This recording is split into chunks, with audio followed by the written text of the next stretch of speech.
अस्सलामुअलैकुम। Now we are coming to word mums. ठीक है, मम्स का भी जो मीज़ल्स से मिलता जुलता सारा कुछ है। पैरामिक्सो वायरस है, ये भी सिंगल स्ट्रैंडेड है। आरएनए वायरस है, ये भी इन्वेलप्ड है, सारा कुछ उसके जैसा है। अब इसमें डिजीज़ क्या होती है, इसमें सिल्वरी ग्लैंड्स, स्लाइवरी ग्लैंड्स होते हैं ना आपके, स्लाइवरी ग्लैंड्स, उनकी स्वेलिंग हो जाती है। स्पेसिफिकली मोस्टली जो होता है ना कि पेरोटिड ग्लैंड की स्वेलिंग होती है, लेकिन बाकी भी ग्लैंड्स आपके इसमें इन्वॉल्व हो सकते हैं। ठीक है, मम्स की वजह से ऑर्काइटिस भी हो सकता है, टेस्टिस जो है वो भी नॉन फंक्शनल हो सकती हैं। मतलब इतना ही स्प्रेड कर सकता है आपके उधर प्रोस्टेट ग्लैंड्स, और बाकी बॉडी के ग्लैंड्स को भी इन्फेक्ट कर सकता है।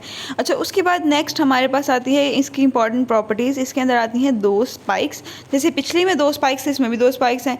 एक की तो सेम एक्टिविटी है, इसने डिफ्यूज़ ऑन और हिमोलिटिक एक्टिविटी करानी है। दूसरी स्पाइक उसमें सिर्फ हीमोग्लूटिनिन की थी, लेकिन यहाँ पे हीमोग्लूटिनिन के साथ साथ न्यूरामिनिडेज एक्टिविटी भी है। ठीक है, उसके बाद ट्रांसमिशन उसकी भी रेस्पिरेटरी ड्रॉपलेट्स थी, ये भी रेस्पिरेटरी ड्रॉपलेट है, सेम बातें आ गई ना। उसके बाद ये कि पैथोजेनेसिस पे आ रहे हैं।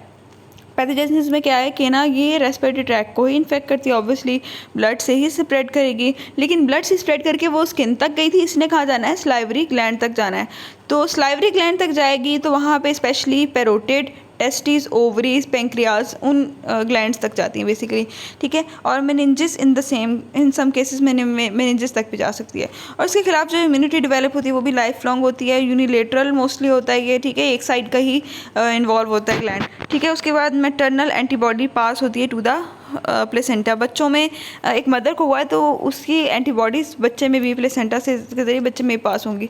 उसके बाद इसकी क्लिनिकल फाइंडिंग्स पे आ रहे हैं। ठीक है, क्लिनिकल फाइंडिंग्स में सबसे पहले हमारे पास इसका इंक्यूबेशन पीरियड आता है, विच इज़ 18 to 21 डेज़। ठीक है, उसके बाद इसकी प्रोड्रोमल स्टेज, वही वाली जो है वो फेज़ मैंने आपको बताया था, जैसे मीजल्स में थी उसी तरह प्रोड्रोमल इसमें भी होगी। उसमें फीवर, मलेज और एनोरेक्सिया होता है। ठीक है, ये, और उसके बाद फॉलोड बाय फिर आपकी स्लाइवरी ग्लैंड स्वेलिंग होनी शुरू होती है उनकी, जिनके अंदर यूनिलेटरल भी हो सकती है और बायलेटरल भी हो सकती है। ठीक है, बेनाइन अगर होगा तो वो 1 हफ्ते में रिजॉल्व कर जाएगा। ठीक है, और इतनी इसका ड्यूरेशन होता है। उसके बाद ऑर्काइटिस होता है, वो बायलेटरल होता है। ठीक है, ये जो टेस्टिस की होती है ना, टेस्टिस को अगर इन्वॉल्व कर ले मम्स तो उसकी वजह से वो बायलेटरल होगा और उसकी वजह से स्टेरिलिटी हो जाएगी। ठीक है, वो बंदा स्टीराइल हो जाएगा।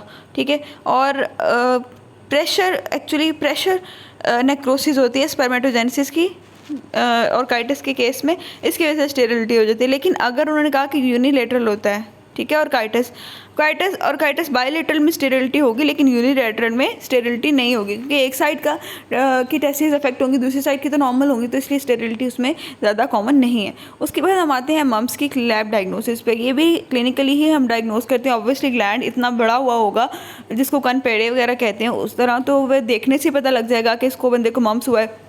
ठीक है, उसके अलावा टेस्ट कंफर्मेशन के लिए हम लैब टेस्ट करवाते हैं, जिसमें हम सैंपल लेते हैं, सलाइवा का सैंपल, ठीक है, स्पाइनल फ्लूइड का सैंपल ले सकते हैं और यूरिन का सैंपल ले सकते हैं। ठीक है, उसके बाद कल्चर करवाएंगे, वो सेल कल्चर होता है। ठीक है, उसके बाद टेस्ट इसके ऊपर PCR से एंटीबॉडी टाइटर, बच्चों इसके डायग्नोसिस सबके सेम ही है। ठीक है, आप सेम बातें लिख सकते हैं, सब में PCR वगैरह लिख सकते हैं, कल्चर लिख सकते हैं, और क्या कहते हैं वो सैंपल भी आपको पता चल जाता है डिजीज़ को देख के कि किसके बारे में पूछा, तो आप सैंपल भी खुद से लिख सकते हैं। ठीक है, तो इतना मुश्किल काम नहीं है। ठीक है, उसके अलावा जो है ना CF टेस्ट होता है, से both S and V antigen. S जो एंटीजन होता है वो अर्ली अपेयर होता है, वो करंट इन्फेक्शन को रिप्रेजेंट करता है।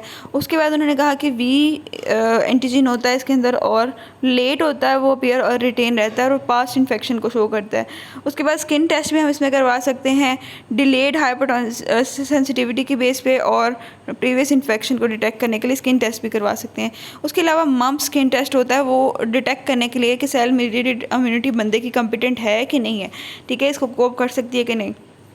उसके बाद नेक्स्ट इसके ट्रीटमेंट में भी कोई एंटीवायरल थेरेपी नहीं देते।